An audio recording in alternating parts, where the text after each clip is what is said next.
What is up, everybody? We're back! This is SCG Reviews, I'm Will Jones, and today we are kicking off Season 2 with this review of Santorini.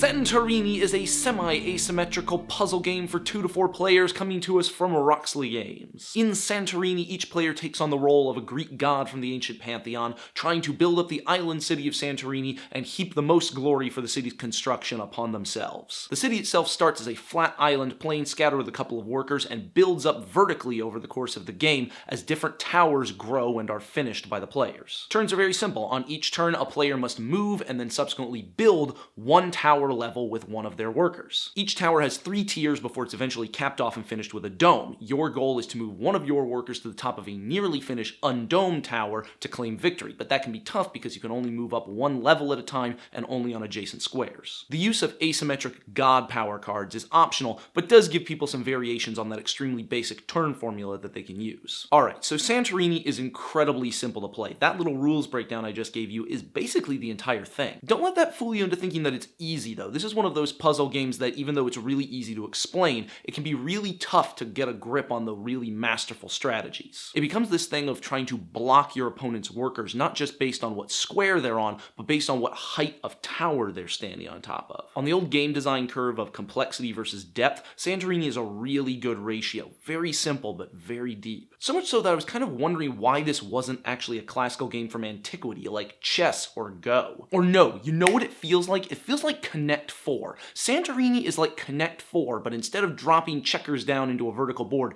you're building towers. That's what this game is. The inclusion of the god power cards was a really good idea because Santorini might have gotten stale without them. They had a lot of replayability, and there are a lot of gods to choose from. It's this really nice, simple head-to-head strategy game, and they do recommend that you only play it with 2 players, even though it can technically support up to 4. And I agree with that. It's deep enough that the strategies for a 2-player game are hard to keep track of. With 3 or 4, it would just be completely unmanageable. The thing that makes me uneasy about Santorini is the spot on a store's shelf that it occupies. This is a game that would have been really easy to make semi-abstract in like a travel-size box and sell it for $10.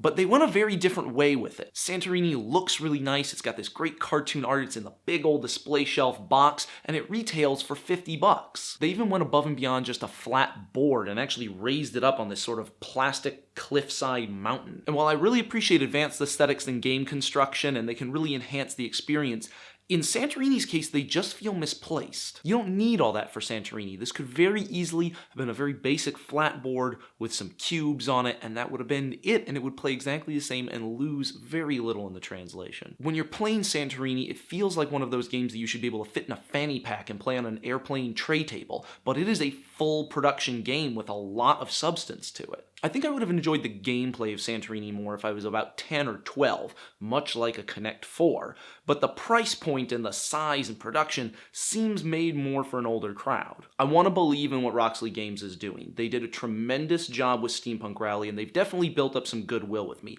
but Santorini just isn't going to cut it. I need something with a little bit more meat on its bones. Santorini is a very short game. You can blaze through a run in about 5 or 6 minutes, and after half an hour of that, I would feel like I'd gotten out of it everything there really is to get, and I would probably just put it back on my friend's shelf and never care to look at it again.